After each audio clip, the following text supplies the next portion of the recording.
Tasya online, kita kembali akan bersama melaksanakan puja bakti, bermeditasi, mendengarkan dharma, anusasana kepada pemimpin puja bakti, dipersilakan. Ya, baik. Selamat malam, Soti Hotu, Namo Buddhaya, Bante, Rama-Ramani, Bapak Ibu sekalian. Mari kita beranjali, kita mulai puja bakti malam hari ini. Ya, para ibu bapak, saudara-saudari sedama, selamat malam, Namo Buddhaya. Malam, Semoga dalam keadaan yang sejahtera, ya, dan Malam, Namo Buddhaya. Suara saya kedengaran jelas kan? Jelas, Bante. Jelas, Bante. Ya, para jelas, Bante. ibu Selamat bapak, malam. saudara-saudari sedama, kita bertemu di dalam suasana 2 minggu setelah Happy New Year, yang dimana saat ini Ibu dan Bapak melakukan praktek dari Atasila di pertemuan atau di momen musim dingin atau hemat produk, ya. Apa yang akan saya bahas adalah pada kesempatan malam hari ini, yaitu spirit Dhamma terhadap perubahan iklim yang terjadi saat ini.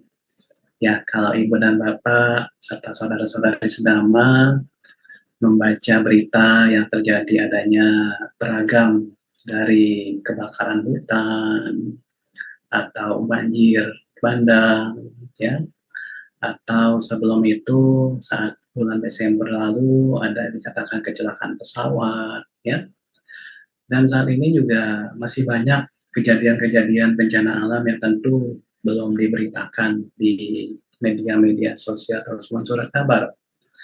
Dan saya pada saat tahun lalu, saya pernah membahas tentang adanya ekologi Dhamma saat saya membabarkan Dhamma di Wihara Jakarta Dhamma Cakra Jaya.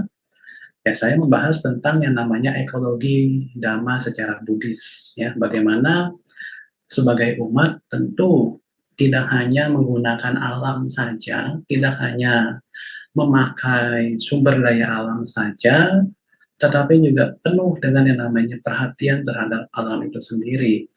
Ya, kita kalau di dalam ajaran Buddha, tentu ajaran Buddha ini sangat selaras sekali dengan adanya pengembangan ataupun pelestarian alam. Makanya di mana Sang Buddha mengatakan di dalam salah satu hukum, ya namanya hukum sebab akibat yang saling berkaitan, atau paticca samuppada, ya juga berkaitan dengan yang namanya kitab Winaya Pitaka, ya tentu para biku pun dikatakan senantiasa mempertahankan alam supaya tidak rusak. Apalagi kalau para biku ini senantiasa tinggal di hutan. Bahkan dikatakan pohon-pohon di zaman dulu pun menjadi sebagai sahabat, sebagai teman untuk para biku, sebagai tempat tertentu. Makanya dikatakan di dalam Winaya Pitaka itu bahwa para biku tidak boleh atau tidak bisa merusak yang namanya daun ataupun pohon ataupun biji-bijian atau mencemari air, ya, mencemari air misalkan para bante selesai makan makanannya nggak habis akhirnya dibuang ke tempat pencucian piring. Nah itu pun tidak boleh. Karena apa? Karena ini ada di dalam Sekya Wata, ya, khusus buat para samanera yang melatih untuk menjadi seorang biku. Bahkan dikatakan para bante pun, para samanera pun tidak boleh membuang air liur, air seni ataupun air tinja sekalipun sembarangan. Sehingga hal inilah yang dikatakan bisa menjadi korelasi, bisa menjadi sebuah bentuk penghargaan kita kepada alam semesta, bahwa kalau ibu dan bapak saat ini berlatih atas sila, dengan kita berlatih atas sila tentu kita memiliki yang namanya keteladanan terhadap penghargaan guru agung kita Sang Buddha, yang dimana dengan kita melatih atas sila ini akan melestarikan alam semesta. Kenapa dikatakan demikian? Karena sebagai ungkapan terima kasih kita dan penghargaan kita, atau di dalam Manggala Sutta dikatakan katanyu kata wedi, sebagai bentuk penghargaan kita supaya kita tidak mudah untuk keluar di waktu yang tidak sesuai.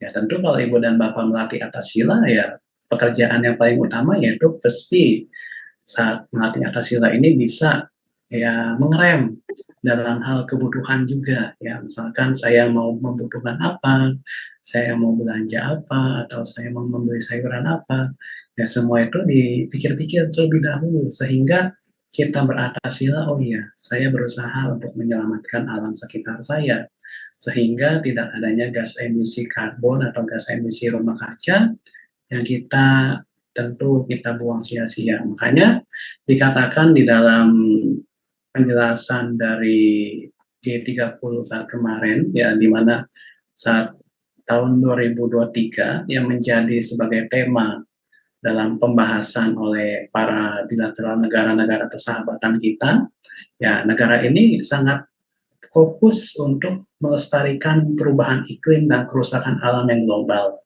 yang saat ini mengancam dunia, atau dalam bahasa BMKG-nya dikatakan bencana hidrometeorologi.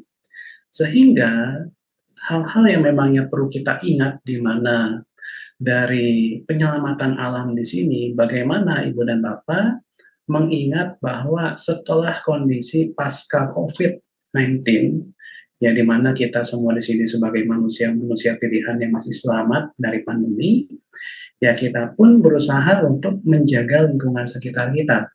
Supaya dalam hal ini dikatakan perubahan iklim memang bagian ancaman yang besar, khususnya bukan hanya di bangsa Nusantara atau bangsa Indonesia saja, tetapi juga bisa membawa kerusakan yang sangat serius seperti yang sudah kita lihat di berita tentang adanya kebakaran hutan dan rumah, sehingga banyak menghabiskan bertriliunan harta benda, bahkan juga banyak korban jiwa yang meninggal dunia dari bencana kebakaran hutan ini. Ini pun sebagai bentuk krisis dari yang namanya krisis karena cuaca yang ekstrim.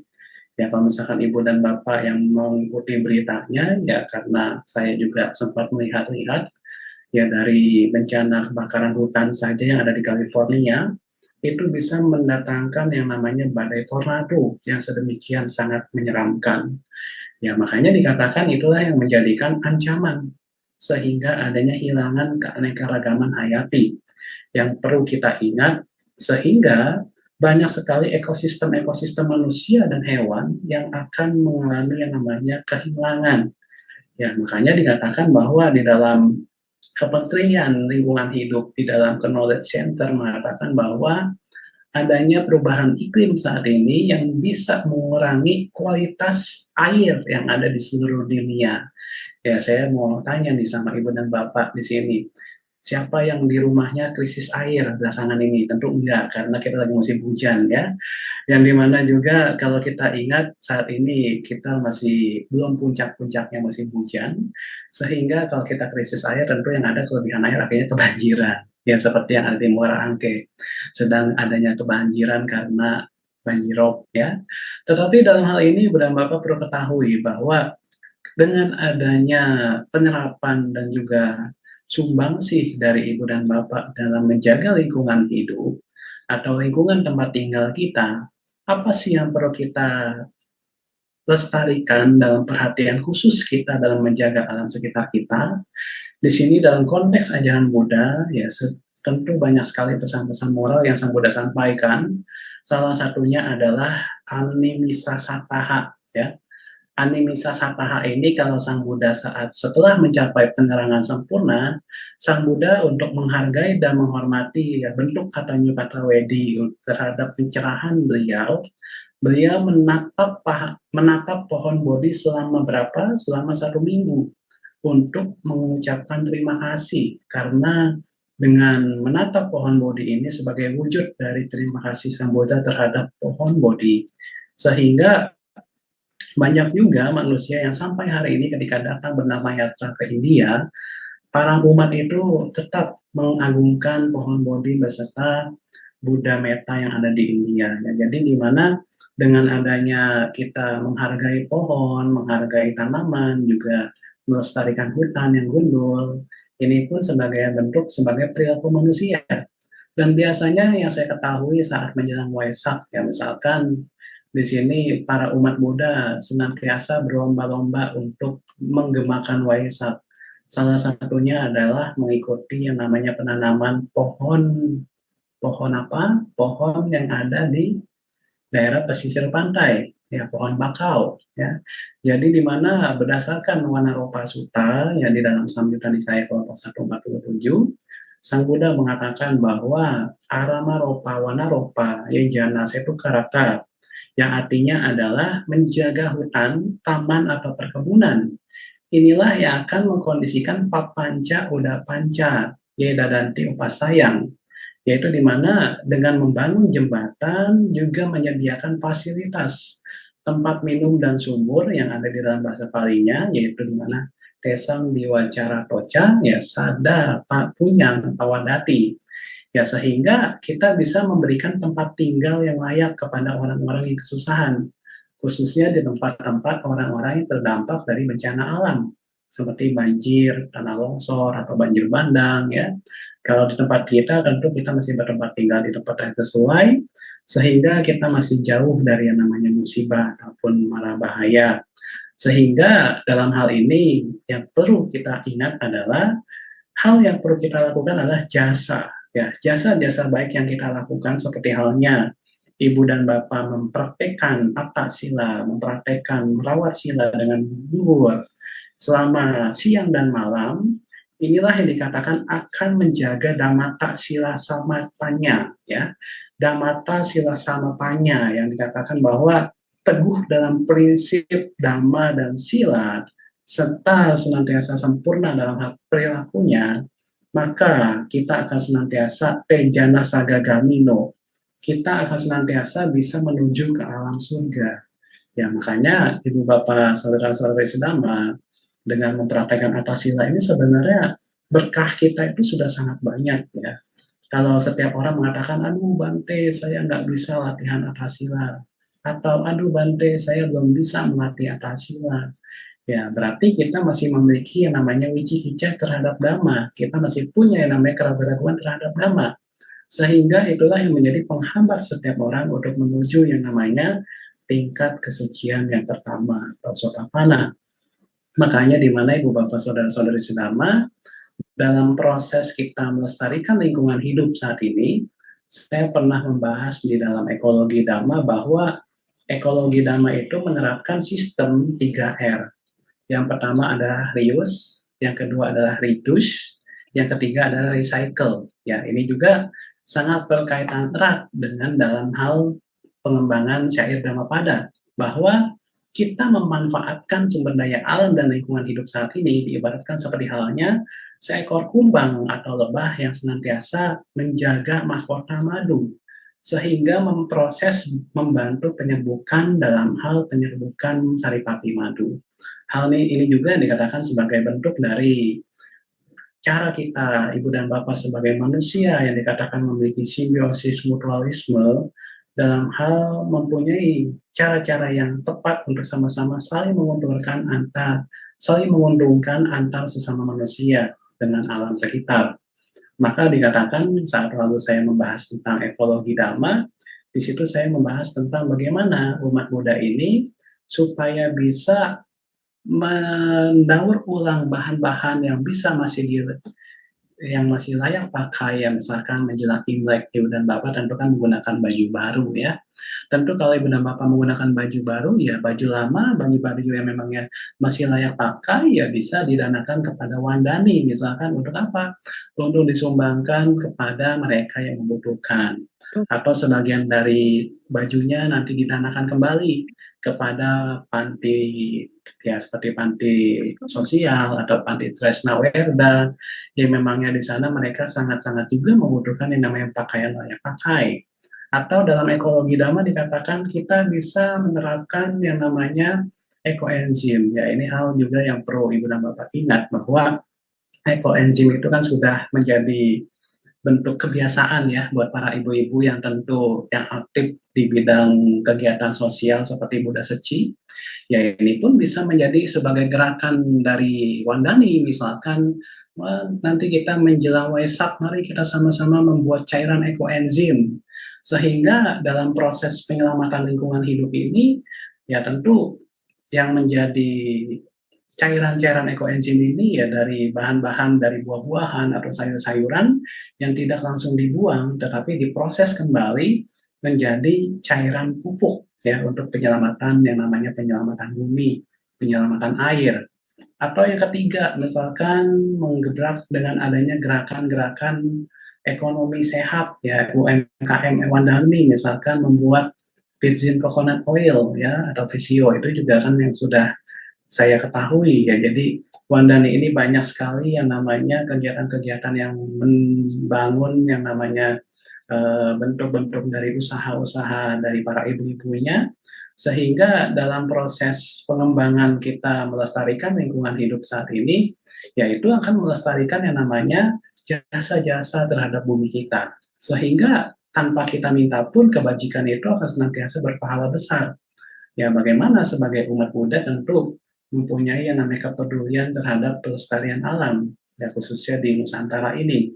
Makanya dikatakan kalau ibu dan bapak yang aktif di organisasi gerakan Buddha Seci, ya misalkan itu yang skalanya sudah nasional bahkan internasional, mereka senantiasa menjaga juga memelihara alamnya meskipun saat kemarin kita sempat mendengar berita ya di daerah Pik 2 itu ada pagar dari bambu yang panjangnya sedemikian luasnya, sedemikian panjangnya untuk pemetaan reklamasi, tapi nyatanya juga itu akan diangkat ya sehingga tidak merugikan para nelayan ataupun masyarakat sekitarnya yang mereka memang ya untuk saling sama-sama mempunyai yang namanya mata pencarian sebagai nelayan. Ya makanya dalam hal ini ibu bapak saudara-saudari sedama sebenarnya dengan kita melalui Akasila di mana kita bisa satu sisi yaitu mengembangkan pelestarian alam hidup di kehidupan kita saat ini serta membangun yang namanya program, ya membangun program aksi bersama, khususnya ibu-ibu Wandani ini dengan para umat untuk menjaga bumi tetap lestari. Ya makanya dalam hal ini ibu bapak saudara-saudari sedama, pesan saya ya sesuai dengan ajaran Sang Buddha di dalam Manggala Sutta, ya tentu kita senantiasa mengucapkan terima kasih kepada alam dengan punya yang namanya Katanyo Kata Wedi, sehingga dalam pelestarian lingkungan hidup ini umat Buddha itu menjadi umat yang memangnya kalau ingat saat kita ke Candi Borobudur ya, Candi Borobudur sampai hari ini kenapa dikatakan sangat indah karena menyatu dengan alam. Karena ya dikatakan setiap candi-candi Buddhis yang ada di Muaro Jambi, Muaro Takus, atau di Mojopahit ya, semua itu sangat menyatu dengan alam. Ya begitu juga ibu dan bapak misalkan punya rumah kalau menyatu dengan alam, ya tentu rumahnya menjadi banyak pohon, menjadi banyak tanaman. Tetapi jangan lupa senantiasa dirawat supaya nggak banyak serangga dan ulat yang muncul ya. Karena dengan kita memang yang mencintai alam lingkungan kita, ini akan mengkondisikan kita senantiasa punya aktivitas-aktivitas yang bermanfaat, khususnya dalam hal melestarikan lingkungan hidup. Ya, makanya pada malam hari ini sebenarnya saya mau mendiskusikan beragam cara kita untuk melestarikan alam dengan aksi yang nyata. Misalkan kalau ibu dan bapak ingat waktu kemarin ada bencana alam di daerah Bali, di sana pantainya itu semua banyak sekali sampah plastik, sampah botol, sampah kertas, ya. Sehingga inilah yang menjadi kebiasaan manusia pada umumnya, bahwa mereka kebanyakan memakai, tetapi mereka tidak menjaga lingkungan hidupnya. Ya makanya dalam hal ini ya tentu Wandani pun tentu punya banyak gebrakan, punya gerakan-gerakan misalkan ya setiap kita datang wihara kita sama-sama membawa tumbler, ya kita sama-sama membawa pouch yang isinya ya untuk nantinya minimal kita mengurangi sampah yang ada di wihara. Sehingga inilah yang menjadikan sebagai bentuk aksi nyata kalau saat saya masih kuliah di Batu di Padepokan Dhamma di Pak Arama, di situ namanya adalah gerakan sibiomasi ya. Gerakan sibiomasi bagaimana yaitu dengan cara ya kita memisahkan antara sampah-sampah organik dengan sampah yang anorganik. Ya tentu ibu dan bapak tentu kalau misalkan di rumah pun terkadang masih susah kan ya buat memisahkan sampah yang bisa didaur ulang atau sampah yang memangnya itu sampah organik sehingga bisa dijadikan pupuk ya. Tapi kalau kita sudah jalan ke bandara, kita jalan ke mall, kita jalan ke tempat-tempat umum, ya tentu di sana sampah-sampah juga sudah dipisahkan sesuai dengan jenisnya. Ya makanya ini juga menjadikan sebagai perhatian saya buat para ibu dan bapaknya. Ya marilah kita senantiasa setidaknya dari aksi kecil kita, ya itu bisa membuahkan manfaat yang besar terhadap alam dan bumi kita saat ini. Ya meskipun dikatakan saat ini juga kalau menjelang kemarau panjang, ya air itu juga sudah sangat krisis, khususnya di daerah Jakarta, di daerah perkotaan, yang dimana untuk mendapatkan air bersih itu semakin susah, ya, karena memangnya sudah sangat tercampur oleh yang namanya limbah-limbah dari masyarakat. Ya, sehingga dalam proses kita menjaga lingkungan hidup kita saat ini, ya umat Buddha tentu satu tujuannya yaitu bagaimana supaya bisa berhubungan dan bergantung terhadap lingkungan yang bisa menjaga satu sama lain, minimal ibu dan bapak bisa mengurangi sampah-sampah yang berupa sampah plastik yang memangnya susah untuk terurai. Sehingga kalau ketika kita datang ke India, ya misalkan kita datang Dhammayatra ke India, di sana sudah semuanya menggunakan kantong berbelanja yang memangnya kantong dari kain, kantong dari ya daur ulang seperti itu. Ya sehingga hal inilah yang menjadi kebiasaan buat ibu-ibunya yang misalkan datang ke pasar, berbelanja ke pasar ya, senantiasa membawa yang namanya tas ya, tentu tasnya itu untuk apa?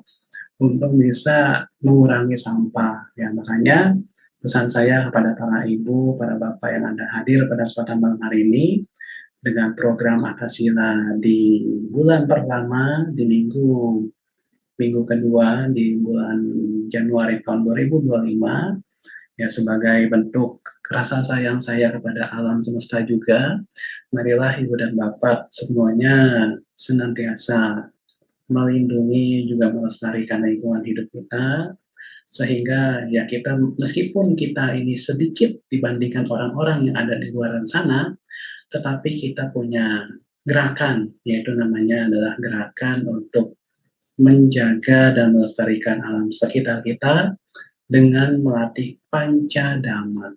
Ya, pancadama. Karena ibu dan bapak menjaga sila itu sangat berkaitan dengan pancadama. Sehingga dalam proses ibu dan bapak mempraktekkan dhamma dalam kehidupan sehari-hari, ya itulah yang menjadikan sebagai kesinambungan atau menjadi sebagai paticca samuppada, hukum sebab akibat yang saling berkaitan, sehingga ibu dan bapak semuanya bisa ya menjaga dan juga menggerakkan 3R yang tadi saya sampaikan. Ketika nanti menjelang tahun baru, ya baju-baju yang masih layak pakai bisa didanakan. Jangan dijadikan popok ya, jangan dijadikan lap. Nanti yang ada semakin banyak sampah di rumah. Ya makanya itu yang menjadikan sebagai bentuk perhatian saya kepada ibu dan bapak di pertemuan kali ini. Ya semoga bisa memahami apa yang saya sampaikan ini dan senantiasa melestarikan lingkungan. Mulai hari ini sampah-sampah yang ada di rumah pun bisa dipisahkan, tidak saling dicampur ya. Kalau bisa, ya kalau bisa. Ya, jadi ini yang mau saya sampaikan kepada para ibu, para bapak, semua saudara-saudari sedama. Semoga kita semua selalu terjauhkan dari mara bahaya dan musibah, sehingga semoga semua makhluk juga terbebas dari derita. Sabe sata sabaduka pemujantu, semoga semua harus selalu bahagia. Sabe sata bawantu surti tata. Sadu, Sadu, sadu. sadu. Kita diskusi dulu ya, diskusi kalau ada yang mau ditanyakan. Ya. Ya, silakan Bapak Ibu Rama-Ramani yang ingin bertanya. Silakan langsung.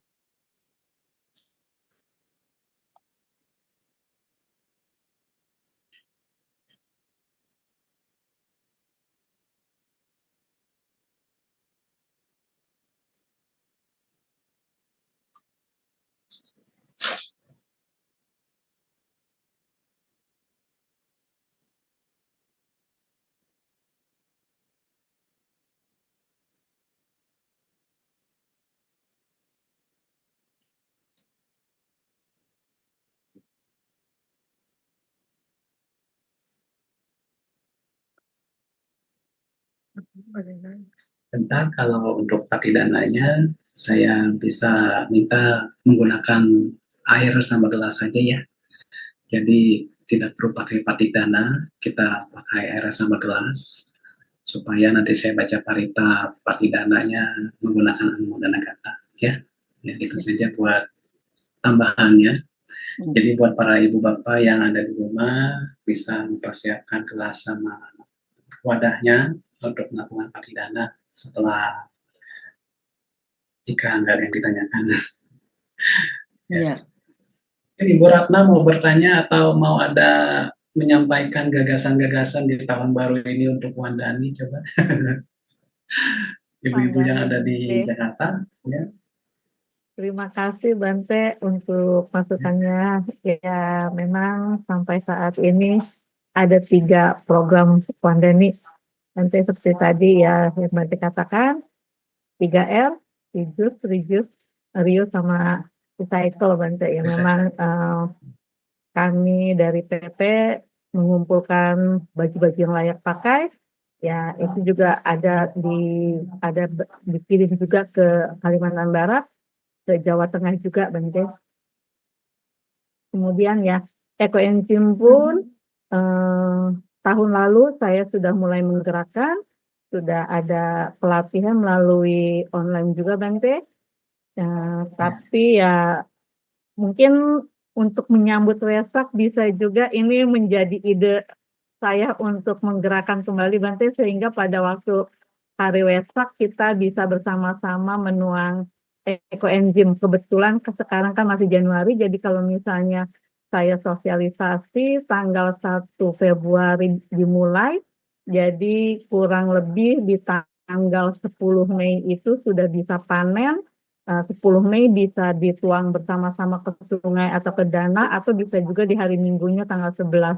Terima kasih Bante ya sudah mengingatkan kembali. Jadi ini juga menjadi bisa saya catat untuk menjadi program kerja saya kembali Bante. Ya, untuk koperasi atau UMKM juga memang digalakan di beberapa daerah memang ekonominya menengah ke bawah. Ya. Terima kasih Bante untuk masukannya. Nah, sekarang saya mau tanya, kalau misalkan kita di rumah ada koran atau ada kertas, ya, bagaimana cara kita mendaur ulang itu semua? Kalau misalnya Dikilap. kertas sih Bante, biasanya Ya. dikumpulkan dan dikirim ke Seci ya Bante. Seci Oh iya. menerima. Tetapi kalau misalnya plastik, saya pernah membuat ekobrik juga Bante. Jadi plastik seperti bekas bungkus kopi, atau misalnya plastik yang udah tidak bisa dipakai, digunting kecil-kecil, dilipat, dimasukkan ke botol Bante, ke botol bekas minum. Botol bekas minum itu kemudian ya memang harus padat sih ya Bante ya, supaya jadi dia memang bisa keras. Itu juga bisa dijadikan ekobrik Bante. Pernah saya juga buat, tapi memang tidak dilakukan penyuluhan ke daerah-daerah lain Bante. Kebetulan saya dulu juga bergerak di bidang ya pendidikan anak-anak SD Bante. Jadi yang di bidang sains, kebetulan juga sains juga ada lingkungan hidup ya, ini seperti pemilahan sampah organik, sampah plastik, sampah kertas, ya itu juga memang sudah diajarkan ke anak-anak SD sih Bante. Jadi ya memang sudah menjadi pernah menjadi tugas saya Bante. Jadi ya dilakukan juga Bante. Untuk ekoenzim baru belajar pada saat COVID aja sih Bante. Jadi ya baru mulai untuk ekoenzim tahun 2020 sih. Itu aja sih Bante. Ya, kebetulan kan bidang Dhamma juga berhubungan dengan lingkungan hidup ya Bante. Kebersihan sebagian daripada iman gitu. Ini lebih ke praktek nyatanya. Ya Bante. Ya buat para ibu-ibu yang lain mungkin mau menyampaikan aspirasinya atau apa ya. Saya Bante, terima pernah waktu ya kenapa ibu? Selamat malam Bante, nama Selamat saya malam. Karolin, saya dari Cirebon. Bante mengalami tentang masalah lingkungan kan Bante sendiri kan bilang bahwa agama Buddha itu kan memperhatikan lingkungan ya. Nah, bagaimana tanggapan Bante ketika waktu Waisak besar-besaran di Borobudur itu kan sebenarnya kan untuk memeriahkan itu kan banyak penerbangan lentera ya Bante ya. Itu kan banyak banget tuh, makanya kan sampai istilahnya kan acara Waisak di Borobudur tuh terkenal lah. Nah, seperti yang saya tahu akibat penerbangan lentera itu, nah itu kan nanti kan akan ketika apinya mati itu kan akan mencelakakan banyak binatang-binatang yang terbang gitu ya, atau enggak tercemar jatuh ke daerah lain. Nah, itu bagaimana tuh dari tanggapan Bante sendiri, atau enggak ada cara lain enggak supaya Waisak di Borobudur tuh tetap ramai tapi tidak mencemari lingkungan setelahnya gitu. Terima kasih Bante. Kalau ini pertanyaan yang tentu saya jawabnya perlu hati-hati karena berbeda dari instansi dan organisasi kita. Jadi mengenai pelaksanaan Waisak di Borobudur itu kan memang setiap tahun untuk mendatangkan yang namanya devisa negara ya, khususnya buat para wisatawan ya, apalagi kalau kita lihat dalam hal saat ini ya tidak hanya Waisak ya, misalkan ada program Pabaja seperti waktu lalu akhir tahun ya, ada istilah Biku Jalan Tudong seperti itu ya, sebenarnya itu memang tradisi dari zaman Sang Buddha. Tapi kalau untuk penerbangan lentera atau lampion itu, yaitu hanya sebagai bentuk dari keindahan di mata sebenarnya. Ya memang kita ya kalau yang sudah memahami tentu kita nggak ikut untuk menerbangkan lampion gitu kan, karena yang namanya kita untuk mendapatkan harapan tekad kita untuk berbuat baik kita lepaskan ke langit, apakah itu akan dibaca juga oleh para dewa? Kan tentu tidak ya. Jadi ketika kita memangnya mengikuti kegiatan-kegiatan itu sebenarnya hanya untuk apa ya, kalau saya bilang hanya untuk sebagai bentuk keindahan dari estetika acara aja, tetapi ketika acara sudah selesai ya memangnya tidak sangat elok karena ada yang kebakaran pohonnya, ada yang kebakaran di kabelnya, seperti itu. Menjadikan sampah juga, makanya kembali lagi kepada pribadi personal individu manusianya. Kalau kita yang memangnya sudah paham, ya tentu kita daripada ngeliat di Borobudur setiap tahun juga sama seperti itu, ya lebih baik kita lihat di YouTube ya, di YouTube banyak yang terbangin lampion seperti itu kan ya.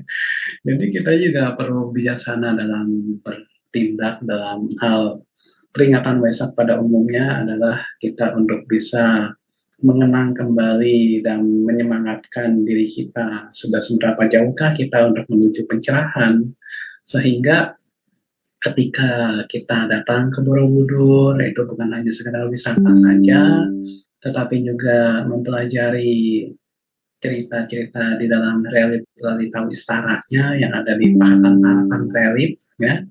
Apalagi saat kemarin saya bertemu dengan Dirjen Buddha, kita membuka website Dirjen Bimas Buddha yang ada di internet, itu kita bisa tur virtual melalui AI yang melalui metaverse itu ya. Jadi ketika kita datang ke website itu, kita jelajahi website Kementerian Bimas Buddha DKI, Bimas Buddha provinsi kita, ya tentu Bimas Buddha itu ya kita bisa melihat di situ ada menu untuk virtual Candi Borobudur ya, virtual tour Candi Borobudur. Jadi ketika kita datang, ketika umat itu datang dan juga bertanya, Bante apakah dengan menerbangkan lampion ini sangat bermanfaat untuk keindahan di Borobudurnya sendiri? Sebenarnya itu hanya untuk mendatangkan yang namanya devisa negara ya, sebenarnya hanya seperti itu tuh untuk taman wisata Candi Borobudurnya. Tetapi kalau untuk manfaatnya tentu kita lebih baiknya manfaat di tempat kita masing-masing, mempraktekkan dan juga mengingat ajaran Sang Buddha, sehingga kita juga bisa mendengarkan khotbah-khotbah dhamma yang biasanya diadakan di wihara-wihara untuk memperingati Waisak tersebut. Dan yang paling utama, ya tentu yang tadi saya sampaikan, ya, bahwa kertas-kertas seperti lampion yaitu hanya mengikuti tradisi dari Thailand, ya. Tradisi dari Thailand ketika ulang tahun negara, sekarang bukannya menggunakan lampion lagi malah, tapi sudah menggunakan drone, ya. Jadi kalau misalkan yang masih pakai lampion sebenarnya itu masih kuno, ya masih kuno. Tetapi kalau kita misalkan mengikuti perkembangan zaman, ya seperti kemarin di China pada saat pergantian tahun mereka menggunakan drone untuk menerbangkan sebanyak drone itu, menggunakan drone itu untuk menjadi naga, menjadi ucapan-ucapan Happy New Year menggunakan bahasa Mandarin, itu lebih indah daripada sekedar lampion, ya. Jadi kalau kita lihat zaman kita saat ini bukannya menggunakan lampion lagi, tapi menggunakan drone atau lampu LED dari drone itu sendiri yang bisa kita lihat dari keindahan alam, ya. Bukannya lampion ya hanya sebagian bagus di mata saja, ketika sudah sampai atas ya bisa kebakaran kan, seperti itu. Ya mudah-mudahan juga nggak sampai kayak di California, ya. Sangat-sangat mengerikan sekali kalau sampai kebakaran kayak di California di Amerika sana. Aduh. Ya, makanya itulah yang menjadi sebagai masukan buat kita bahwa kita tuh terkadang untuk wisata atau untuk berdamaiatra ke Candi Borobudur pun kekusyukan itulah yang diperlukan, ya bukannya dalam hal ya frame keindahannya seperti itu, ya. Ini sih lebih kepada pribadi personal masing-masing jadinya, ya. Seperti itu ya Ibu Karolin. Terima kasih Bante.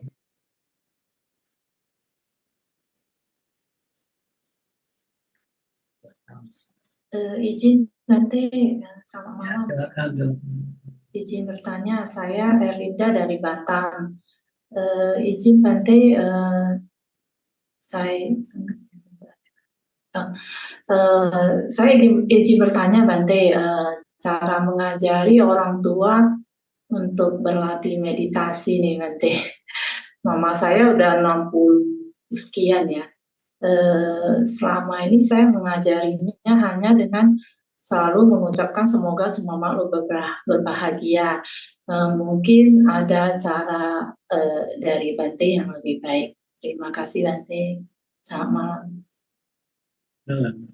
Ya, untuk mengerti meditasi, pengembangan batin, cara yang paling spontan memang untuk orang tua yang memangnya masih pemula, ya cukup kita di dalam hati bukannya hanya mengucapkan semoga semua berbahagia saja, tetapi pertama kita mengkondisikan batin kita itu happy, ya. Jadi kalau setiap orang mau meditasi tapi batinnya nggak happy, ya nggak akan bisa menikmati kondisi meditasinya, ya. Jadi pertama-tama memunculkan atau menumbuhkan rasa bahagia dulu di dalam diri dia, di dalam diri dari mamanya ibu ini, ya menumbuhkan rasa bahagia, kemudian bukannya membayangkan hal-hal yang bahagia, tetapi kita ya ada kan namanya meditasi cinta kasih, yang di dalam Karana Metta Sutta juga dikatakan bahwa kita menumbuhkan hal-hal yang bermanfaat terhadap kondisi batin kita, sehingga dalam kita melatih bawana ini, yang pertama adalah bukan dia mengucapkan semoga semua hal berbahagianya, tetapi batin kita tuh dibahagiain dulu. Ya, kita membentuk batin kita yang bahagia bagaimana? Ya, bisa tersenyum, bisa bisa gembira seperti itu, atau bisa mengingat satu hari itu jasa-jasa baik apa yang sudah kita lakukan, sehingga dalam pengembangan batin ini kita mengingat, oh dengan saya melakukan kebaikan ini, ikut latihan atas sila ini, kita bisa mengingat itu sebagai bentuk dari yang namanya sila yang murni atau dikatakan sebagai pakati sila, sehingga saat kita meditasi kita mengingat kebajikan kita, ya itu yang dikatakan sebagai caga kedermawanan, ya. Atau ya pengembangan yang kedua dengan kita bisa menggunakan metta chanting, ya, chant of metta. Chant of metta itu juga menjadikan sebagai bentuk dari pengembangan batin meditasi cinta kasih kalau untuk para pemula, ya. Jadi bisa dari Karana Metta Sutta atau chant of metta, kita ingat artinya dari chant of metta itu apa, ya misalkan dengan kita penghormatan kepada orang tua kita, penghormatan kepada acarya atau guru-guru kita, atau penghormatan kepada suami istri, ataupun penghormatan kepada para sahabat kerabat kita, itu pun akan bisa menumbuhkan cinta kasih kebahagiaan di dalam batin kita. Ya, jadi banyak cara sih kalau untuk para pemula ini untuk melatih pengembangan batin, ya biasanya menggunakan objek dari meditasi Brahma Wihara, ya Brahma Wihara. Jadi misalkan kita mengingat Brahma Wihara, arti dari Brahma Wihara itu kita ulang di dalam hati sambil pelan-pelan, gitu, itu pun bisa juga. Jadi lebih kepada pengembangan dari objek meditasi khusus para pemula, ya. Kalau misalkan hanya sabe sata bawaan sukitata, semoga semua berbahagia, tapi juga kita menumbuhkan sikap bahagia mama kita terhadap latihannya itu. Misalkan mama ya ingat kebaikan-kebaikan apa yang mama sudah lakukan satu hari ini, sehingga bisa mengkondisikan kebahagiaan terhadap kesadaran mama seperti atau perasaan mama seperti itu. Ya, biasanya seperti itu. Tapi kalau misalkan yang mau lebih simpel, ya memang sampai sata buat Sukitata, semoga semua selalu bahagia. Ya. Seperti itu Ibu Juliani. Ibu Juliani di Batam aman dari longsor? Karena tadi saya baca di berita di Batam lagi ada longsor juga. Ya. Ya.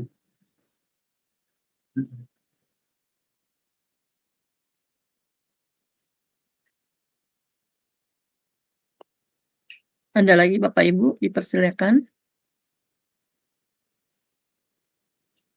Cukup.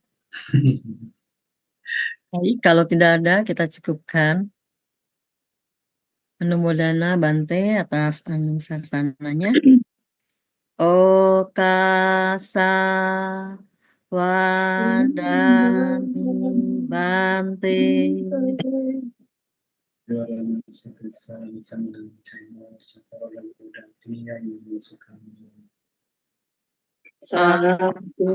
Bante sadu sadu sadu. Aduh.